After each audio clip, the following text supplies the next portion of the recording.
The root of all evil. In the heart of Lagos, where the city never sleeps and secrets hide in plain sight, there lived a man named Chuka. He was an ambitious young hustler, smart, restless, and dangerously hungry for success. For years, Chuka struggled to rise above poverty. He tried everything, selling electronics, running errands, even working as a club promoter, but nothing brought the kind of wealth he dreamed of. His friend, Emeka, however, seemed to have cracked the code. Flashy cars, expensive clothes, women, Emeka had it all, and it didn't take long before Chuka started asking questions. One night, over drinks in a dimly lit lounge, Chuka pressed him. "Bro, be honest, what's the real source of your money?" Emeka leaned in, lowered his voice and whispered, "It's not for the faint-hearted, but if you're serious, like really serious, I'll introduce you to the man." A week later, Chuka found himself deep in the outskirts of town, entering a dark shrine hidden in the forest. The air was thick with smoke and the smell of blood.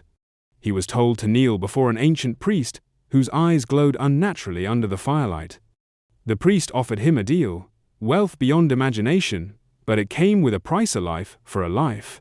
Every year, on the same day, Chuka would have to pay the blood with someone close to him.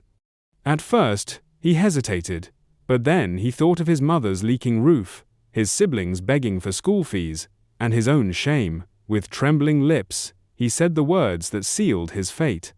Within months, Chuka was unrecognizable. He bought a mansion in Lekki, drove a Benz, and traveled abroad like it was routine. But then came the first Pimenta cousin he loved dearly died in a car crash on the exact day the priest warned him. Chuka knew it wasn't a coincidence. The next year, it was his best friend. The third, his own younger brother. Guilt began to eat at him. He tried to back out, begged the priest to release him, offered millions, but the priest just laughed. Blood money doesn't ask for refund, it only collects interest. Haunted by nightmares and surrounded by corpses of loved ones, Chuka went mad with paranoia. He stopped sleeping, stopped eating, and finally, in a desperate move, tried to expose everything to the press, but no one believed him. On the eve of the 5th year, Chuka sat in his empty mansion, waiting. He knew the debt was due. And this time, it wasn't a relative, it was himself.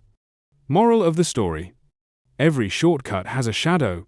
Wealth that comes soaked in blood will always demand a greater price in the end.